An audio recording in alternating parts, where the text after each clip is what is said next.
Successful traders की एक common habit है जो सबसे अंडररेटेड है, बुक्स पढ़ना। I have talked to so many traders over the years, hosted so many traders on my podcast, and this is one habit that always stands out. पर आज के जमाने में ट्रेडर्स के मेजॉरिटी लर्निंग्स सिर्फ YouTube videos, reels या market में किए हुए लॉसेस से आते हैं and reading has become a lost habit, which is why books में जो डेप्थ होती है, जो प्रैक्टिकल इंसाइट्स होते हैं, वो आज ट्रेडर्स अक्सर मिस कर जाते हैं। मैंने खुद 40 से ज्यादा बुक्स पढ़े हैं on markets, trading and technical analysis, and honestly some of the biggest mistakes that I did in my trading, उन्हें मैं बहुत क्विकली आइडेंटिफाई कर सका, उन मिस्टेक्स का पैटर्न पहचान सका क्योंकि मैंने ये बुक्स पढ़े थे। इनमें से एक ऐसी किताब है जो 100 साल पुरानी है पर आज भी उतनी ही रेलेवेंट है, reminiscences of a stock operator. ये मेरी पर्सनल फेवरेट्स में से एक है और इस वीडियो में मैं 3 ऐसे लेसन्स एक्सप्लेन करूंगा जो हर ट्रेडर को समझना बहुत जरूरी है। फिर आप चाहे बिगिनर हो या एक्सपीरियंस ट्रेडर, डे ट्रेडर हो, स्कैल्पर हो या स्विंग ट्रेडर, ये लेसन्स ना सिर्फ आपकी ट्रेडिंग सुधारेंगे पर मार्केट्स को देखने का नजरिया ही पलट देंगे। तो अगर आपको भी बुक्स पढ़ना डिफिकल्ट लगता है तो एटलीस्ट ये 20 मिनट का वीडियो बिना स्किप किए फुल फोकस के साथ एंड तक देखना।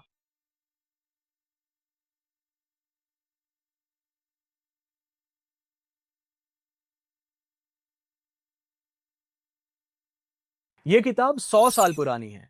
ये तब लिखी गई थी जब मार्केट टिकर पर चलता था और ट्रेड एग्जीक्यूशन फ्लोर पर होता था, ना कि डेस्कटॉप या मोबाइल पर।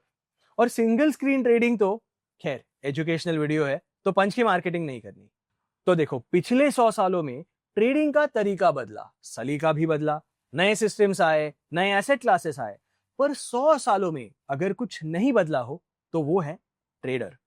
एज ट्रेडर्स भले हमारी स्ट्रैटेजीज बदली होंगी पर उन ट्रेडिंग डिसीजंस के पीछे जो दिमाग है, द ह्यूमन ब्रेन, वो 100 साल पहले भी इमोशन से ड्रिवन था और आज भी उन्हीं कुछ इमोशंस के बेसिस पर डिसीजंस लेता है, which is exactly why this book is relevant even today.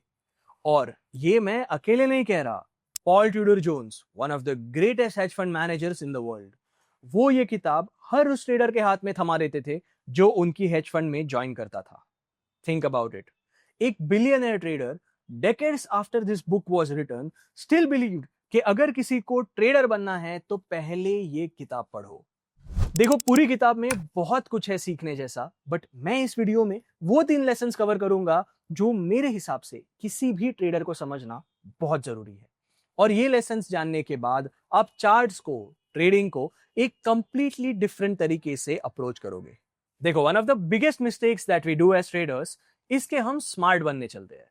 हर वक्त मार्केट की अगली मूव प्रेडिक्ट करना चाहते हैं। क्यों? क्योंकि हमें बच्चन बनना है। भाई, मार्केट का मूव प्रेडिक्ट करेंगे तभी तो पैसा बनेगा ना। यही सोच तो गलत है। अरे, रिटेल ट्रेडर के पास कितना कैपिटल होगा? On an average 50,000, may be 1 lakh. ज्यादा से ज्यादा कोई बड़ा रिटेल ट्रेडर होगा 15-20 लाख के साथ ट्रेडिंग करेगा। क्या आपको लगता है कि आपके या मेरे जैसे रिटेल ट्रेडर्स के एक्टिविटी से, वॉल्यूम से मार्केट मूव होगा? Obviously not, right? तो ये हम जहां खड़े होते हैं लाइन वहीं से शुरू होती है, ये बोलना हमारा काम नहीं। और ये डायलॉग हम जैसे ट्रेडर्स मारने जाएंगे तो इसे बच्चन बनना नहीं, बच्चन देना कहते हैं। तो इससे अच्छा जो बच्चन है वो कब, कहां, कौन सी लाइन में खड़ा हो रहा है, ये एनालाइज करो और उसको फॉलो करो। सिंपल। यही है पहला लेसन, आसान भाषा में, कि मार्केट में हमारा काम जीनियस बनना नहीं है, हमारा काम है मार्केट के मूवमेंट के साथ अलाइंड रहना, मार्केट की डायरेक्शन के साथ चलना। लिवरमोर का एक सिंपल सा थॉट था, फाइनेंशियल मार्केट्स में प्राइस स्टैटिक तो रहेगी नहीं, कहीं ना कहीं मूव करेगी, ट्रैवल करेगी, बराबर? भले ऊपर जाएगी, नीचे आएगी या एक रेंज में फंसेगी। तो इन डायरेक्शंस में से प्राइस के लिए ट्रैवल करना जहां सबसे इजीएस्ट है वहीं ट्रेड करो।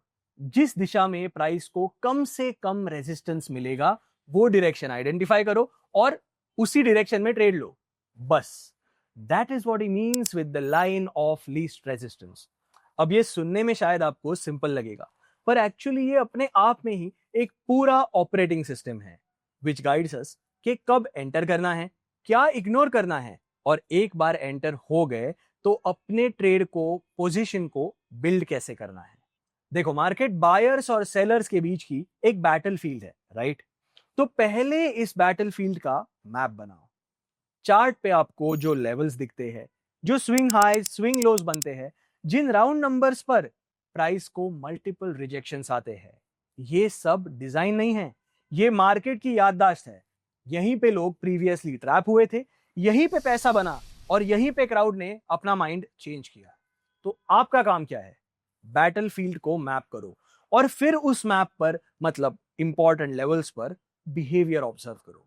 बिहेवियर कैसे ऑब्जर्व करना है? पहला स्टेप, प्राइस स्ट्रक्चर एनालाइज करो। मार्केट किस डायरेक्शन में प्रेशर बिल्ड कर रहा है? अगर consistently higher highs, higher lows बना रहा है तो बायर्स का प्रेशर है। लोअर हाई, लोअर लो बनते जा रहे हैं तो सेलर्स का प्रेशर बन रहा है। अगर प्राइस का मोमेंटम वीक पड़ रहा है, मान लो मार्केट अप ट्रेंड में है, पर अगर higher high, higher low formations weak पड़ रहे हैं, तो एनालाइज ये करो कि मार्केट एक रेंज में फंसा है या एक रिवर्सल के सिग्नल्स दे रहा है। मार्केट ने लास्ट क्लीन बेस कहां बनाया था? अगर मार्केट कोई सीलिंग हिट कर रहा है, चार्ट पर आपको रेजिस्टेंस दिख रहा है, तो ये एनालाइज करो कि वो रेजिस्टेंस कितनी बार हिट हुआ है, हर बार रेजिस्टेंस हिट होने पर रिएक्शन क्या आया है। Analysing the price structure tells you the slope of the battlefield. जब प्राइस स्ट्रक्चर को चार्ट पर आप पूरी तरह एनालाइज कर लोगे, तो फिर दूसरा स्टेप करना, which is analysing the behaviour. Price उस बैटलफील्ड के मैप पर बिहेव कैसे कर रही है। चार्ट का स्ट्रक्चर पढ़ लिया, higher high, higher lows mark कर लिए, सपोर्ट रेजिस्टेंस लेवल्स मार्क कर लिए। अब ये देखो कि जब प्राइस रेजिस्टेंस को टच कर रहा है तो क्या तुरंत विक बन रहा है? मार्केट उस लेवल पर प्राइस को रिजेक्ट कर रहा है और प्राइस वापस उस जोन में आ रही है, या फिर मार्केट उस लेवल के ऊपर प्राइस को होल्ड कर रहा है? क्या रेजिस्टेंस सपोर्ट में कन्वर्ट होते दिख रहा है? क्या रीटेस्ट के दौरान मार्केट उस लेवल को होल्ड कर रहा है? अगर डाउन ट्रेंडिंग मार्केट में प्राइस सपोर्ट को टच करते ही लेवल वीक पड़ रहा है, या बायर्स उस लेवल पर स्ट्रांगली एंटर कर रहे हैं to push the price upwards above the support. अगर मार्केट को कोई नई इंफॉर्मेशन मिली है और मान लो कि वो गुड न्यूज है, तो क्या गुड न्यूज के बाद रैली सस्टेन हो रही है या अप ट्रेंड फेड हो जाता है? बैड न्यूज के बाद भी प्राइस वीक नहीं होती। जब आप प्राइस स्ट्रक्चर और मार्केट बिहेवियर को इन सवालों के नजरिए से एनालाइज करोगे, तो इनके जवाब आपको बताते हैं कि रास्ता कहां स्मूथ है और कहां स्पीड ब्रेकर है। और फिर उस डायरेक्शन में ट्रेड करिए जहां रास्ता स्मूथ है, रेजिस्टेंस सबसे कम है, which is why trade the line of least resistance. तो एक बात हमेशा याद रखना, ब्रेक प्रेडिक्ट मत करो, ब्रेक कंफर्म होने के बाद ही एंटर करो। लिवरमोर कभी बॉटम पिक करने नहीं भागा। वो तब बाय करता था जब प्राइस प्रूव कर देता था कि डिमांड आ चुकी है। वो कभी ओवरबॉट देखकर शॉर्ट नहीं करता था। शॉर्ट तब करता था जब टेप ने दिखाया होता कि सप्लाई कंट्रोल में आ गया है। क्यों? क्योंकि ऑपरेटर्स गेस नहीं करते, ऑपरेटर्स वेट करते हैं एंड देन दे पंच। तो the first lesson is, Bachchan मत बनो, बच्चन को बस फॉलो करो, और जब वो अपनी पोजीशन बना लेगा तब आप उसकी डायरेक्शन में ट्रेड करो। That way you will and up trading the line of least resistance. By the way guys, trading और मार्केट रिलेटेड एजुकेशनल वीडियोस हम यूट्यूब पर तो डालते ही रहते हैं, बट इसके अलावा मैं स्मार्ट मनी कॉन्सेप्ट्स पर एक वेबिनार सीरीज भी कर रहा हूं, 1 webinar every week which you can join completely free. तो अगर आप ये एजुकेशनल वेबिनार्स अटेंड करना चाहते हो तो just join our WhatsApp community, जहां पर हम वेबिनार के सारे डिटेल्स अनाउंस करते हैं। Link to join the community is in the comments below. किसी भी ट्रेड में एंटर करने से पहले मार्केट से परमिशन लो, और परमिशन लेने के दो तरीके होते। पहला, the break plus hold test. अगर आपको डेली चार्ट पर या आर्ली चार्ट पर कैंडल एक क्लीन ब्रेकआउट देती है और एक रीटेस्ट वहां आता है जहां प्राइस उसी ब्रेकआउट लेवल को रिस्पेक्ट कर रहा हो, तब वहां एंट्री का सिग्नल बनता है। Now the second test is behavioural test. अगर मान लो अप ट्रेंड है और ब्रेकआउट के बाद प्राइस उस लेवल के ऊपर कंसोलिडेट कर रहा है, तो दैट इंडिकेट्स एक्सेप्टेंस। पर ब्रेकआउट के बाद प्राइस अगर तुरंत स्लिप कर गया और उसी जोन में वापस आ गया, that is a very strong rejection from the breakout levels. तो अगर मार्केट बिहेवियर उस ब्रेकआउट को एक्सेप्ट करता है, तो that is a green signal for you to take a breakout trade. पर अगर रिजेक्शन दिखता है तो दैट टेल्स यू कि आपको बस साइडलाइंस पर रुकना है और ब्रेकआउट ट्रेड तो आप सोच भी नहीं सकते। तो द बॉटम लाइन इज, सबसे पहले आप मार्केट से परमिशन लो और उसके बाद अपनी पोजीशन बिल्ड करो। कूल है? Now let's move to the second lesson. Lesson number 2, the 4 deadly sins. Ignorance, greed, fear and hope. 93% traders loss करते हैं। ये सेबी का डेटा है, राइट?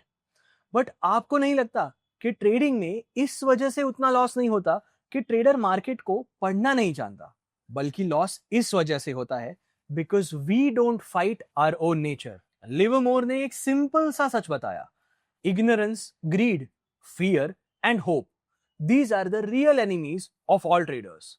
आज भी तो यही होता है ना हमारे साथ। आपको अगर मैं पूछूं कि जब जब आपको लॉस हुआ है, क्या आपका एनालिसिस हर बार गलत था? क्या आपकी डायरेक्शन गलत थी? नहीं ना। कितनी बार तो आप एंटर सही से करते हो पर एग्जिट के बाद मार्केट भाग जाता है। होता है ना? तो लॉस के पीछे का मेन कारण खराब एनालिसिस या खराब कॉल्स या बैड लक नहीं है। लॉस के पीछे का मेन कारण है वो इमोशनल डिफॉल्ट्स जो हमारे ब्रेन में इनबिल्ट है। Ignorance, greed, fear and hope.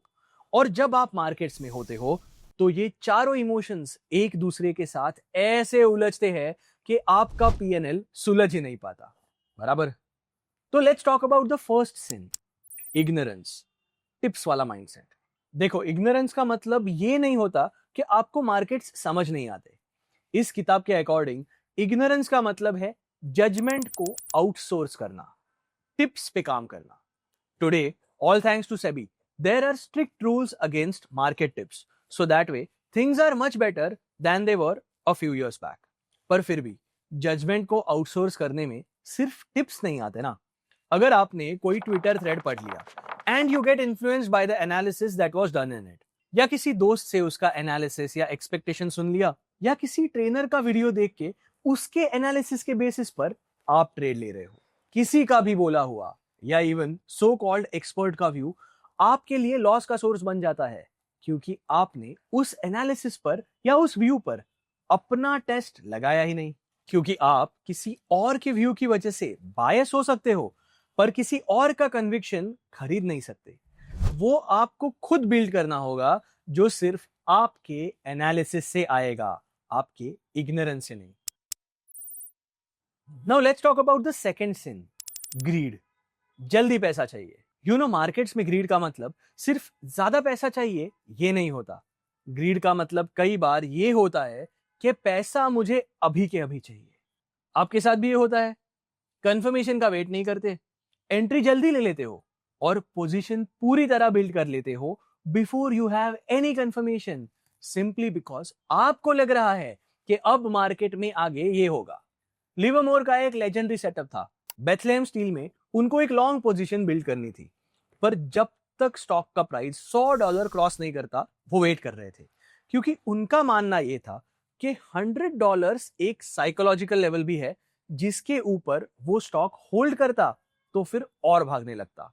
तो यहां $100 सिर्फ एक नंबर नहीं था, बल्कि ये एक परमिशन ट्रिगर था।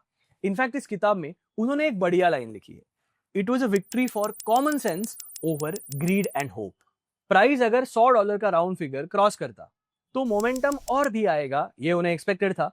और अगर 100 के आसपास ही अटक जाता तो जल्दी ट्रेड में ना घुसने की वजह से वो ट्रैप नहीं होते। उनके अकॉर्डिंग ऑपरेटर रूल क्या कहता है? Enter late on purpose, size only after market proves your thesis right. Breakout हुआ, रीटेस्ट लीन था, तभी फर्स्ट एंट्री लो और पोजीशन तब और बढ़ाओ by taking a second entry in the trade जब प्राइस को एक नया पुश मिले, फिर पुल बैक दे और उसके बाद प्राइस अपने प्रीवियस बेस के ऊपर खुद को होल्ड करे। Now let's move on to talk about the third sin, something that we all face every day in markets, fear. Loss नहीं ले सकता यार। यू नो, मेरा ये बहुत स्ट्रांग मानना है कि ट्रेडिंग में ग्रीड तब आती है जब आप एंट्री का वेट कर रहे हो और फियर तब आता है जब आप एग्जिट का वेट कर रहे हो। एम आई राइट? अगर आपके साथ भी ये होता है तो कमेंट यस दिस हैपेंस या ये होता है।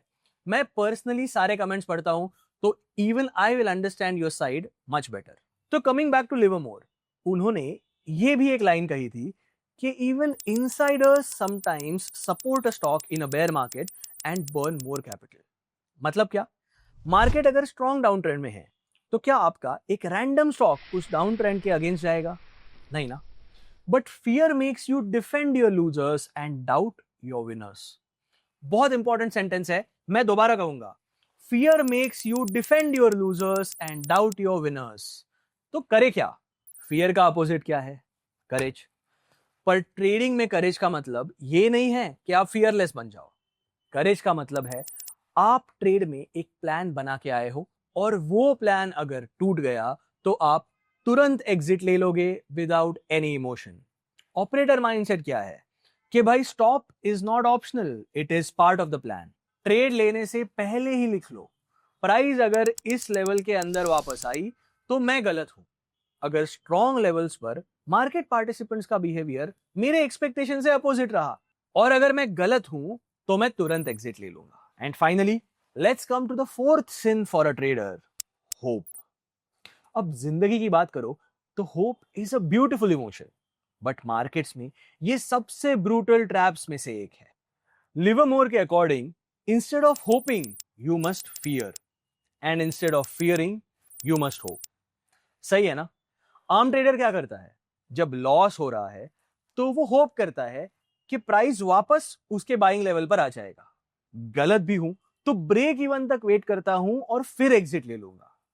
और जब प्रॉफिट हो रहा है तो डर लगता है कि ये प्रॉफिट हाथ से चला ना जाए, और इसी चक्कर में हर छोटा लॉस होल्ड करते करते बड़ा लॉस बन जाता है और हर अच्छे ट्रेड में अर्ली एग्जिट की वजह से प्रॉफिट छोटा बन जाता है। आपके साथ होता है कि नहीं? Tell me in the comments guys. अब प्रो ट्रेडर क्या करता है? जब लॉस में हो तो फियरफुल रहता है, जिससे वो अपने गलत ट्रेड्स पहले से ही काट देता है और प्रॉफिट में होप करता है and let's the trade run. It makes sense right? वैसे इस बुक में एक लाइन बहुत बढ़िया है, the professional utilises hope and fear, the outsider becomes victim to both. Hope का वर्स्ट फॉर्म क्या होता है? आप ट्रेड में फंस गए हो, एवरेज करते जा रहे हो, स्टॉप लॉस हटा दिए और बस एक्सप्लेनेशन ढूंढ रहे हो कि क्यों आपको इस ट्रेड में और समय बिताना चाहिए। अब इस बुक के अकॉर्डिंग ऑपरेटर इसी बिहेवियर को ऐसे फ्लिप करते हैं कि ट्रेड अगर लूजिंग साइड पर जा रहा है तो स्टॉप लॉस और भी टाइट कर दिया जाता है, जल्दी लॉस बुक कर लेते हैं और जो ट्रेड प्रॉपरली प्लान आउट हो रहा है वहां ट्रेल करते हैं। स्ट्रक्चर के नीचे स्टॉप लगाओ and add to the position only when the structure improves and strengthens further.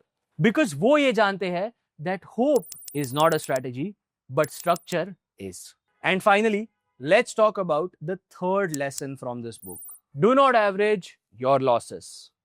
Losses को फंड मत करो, प्रूफ को करो। ये गलती आपसे भी हुई है राइट? 100 पे कोई ऑप्शन बाय किया, पर ट्रेड में घुसते ही अगर मार्केट आपके अगेंस्ट जाता है और 100 का ऑप्शन 94 पे आ जाता है तो आप और पोजीशन बिल्ड कर लेते हो, जिसे हम नेगेटिव एवरेजिंग भी कहते हैं। अब ट्रेड लॉस में है और उस कम प्राइस पर आप और क्वांटिटी बाय करोगे तो आपका एवरेज कम हो जाएगा।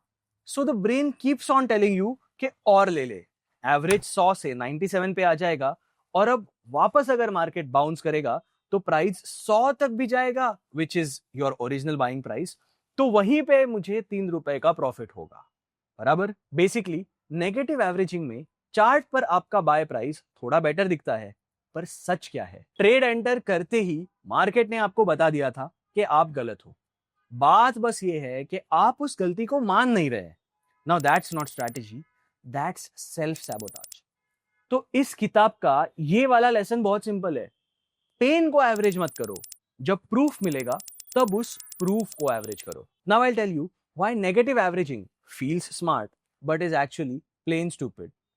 देखो होता क्या है कि नेगेटिव एवरेजिंग आपके ईगो को शांत करता है। ओरिजिनल बाय प्राइस बन जाता है आपका anchor and anything below that anchor feels cheap, और चीप लगता है तो टेम्पटिंग भी लगता है। बट मार्केट साइकोलॉजी और मार्केट मैकेनिक्स ये दोनों चीजें रेयरली सेम होती है। चार्ट की बात ले लो, अगर प्राइस सपोर्ट पर 3-4 बार होल्ड करता है, फिर उस सपोर्ट को ब्रेक करता है और फिर उस लेवल पर जब रीटेस्ट करता है तो ये कहीं से भी बाइंग जोन है ही नहीं। ये तो सेलर्स के लिए हाईवे बन गया है। अगर आप ये सब प्राइस स्ट्रक्चर और बिहेवियर जो हमने पहले लेसन में सीखा उसे इग्नोर करके बस आपका बाय प्राइस 100 से 94 आया इसलिए एवरेज आउट कर रहे हो, तो why do you think you will and up with a profit? This is literally like saying कि मुझे और गलत होने का चांस दे दो ज्यादा पैसों के साथ। भाई अगर मार्केट छोटी पोजीशन साइज पे आपके अकॉर्डिंग बिहेव नहीं कर रहा तो बड़ी साइज पे क्यों भरोसा कर रहे हो? और सबसे बड़ा नुकसान, एवरेजिंग आपका एग्जिट लॉजिक भी पूरी तरह बिगाड़ देता है। अब आपका नया ब्रेक इवन जोन बन गया है और आप फिर price structure, levels, behaviour in सब को इग्नोर करके बस उस ब्रेक इवन को एंकर समझ के ट्रेड कर रहे हो। इस किताब में जो कोर सिस्टम बताया है वो सिंपल है। पहली बात तो अगर आपको एंट्री लेनी है तो पहले मार्केट से परमिशन लो, मतलब डिप दिखते ही ट्रेड में मत कूदो। पहले ये एनालाइज करो, क्या ब्रेकआउट क्लीन है, रीटेस्ट पर क्या मार्केट उस लेवल को होल्ड कर रहा है, लेवल क्रॉस करने के बाद मार्केट का बिहेवियर क्या है, ये सब एनालाइज करके फिर एंट्री ले लो। अगर इन सवालों के जवाब क्लियर नहीं मिलते तो just wait it out. Cool है? सेकेंडली, पोजीशन साइज बढ़ाओ only if the trade progresses your way. अगर ट्रेड ने आपकी डायरेक्शन में मूव किया प्लस स्ट्रक्चर और बिहेवियर ने आपके व्यू को होल्ड किया, तभी आपके पोजीशन में ऐड करो। मतलब एवरेज आउट करोगे तो it will only be positive averaging, not negative averaging. और ट्रेल करना मैंडेटरी है, और हर बार एवरेज आउट करोगे तो पोजीशन लाइट रख के ये इंश्योर करो कि किसी भी पॉइंट पर ग्रीड में आके आपका पूरा कैपिटल एक ही ट्रेड के पीछे आप नहीं डाल रहे हो। थर्डली, गलत हो गए तो स्ट्रेट एग्जिट। अगर मार्केट आपके अगेंस्ट जाता है तो आपके बाय प्राइस और एलटीपी को ट्रैक करते मत बैठो, वरना सिर्फ पीएनएल में उलझे रहोगे एंड एग्जिट डिसीजन इमोशंस के बेसिस पर बनेंगे। अगर मार्केट आपके अगेंस्ट जाता है तो look at the behaviour, levels and what is the market behaviour doing to the existing price structure. Is the price structure changing? अगर दिख रहा है कि मार्केट आपके अगेंस्ट एक रैंडम मूव की वजह से नहीं बल्कि स्ट्रक्चर तोड़ के आपके अगेंस्ट जा रहा है, तो स्ट्रेट एग्जिट ले लो और पोजीशन काट दो। No emotions, no delays.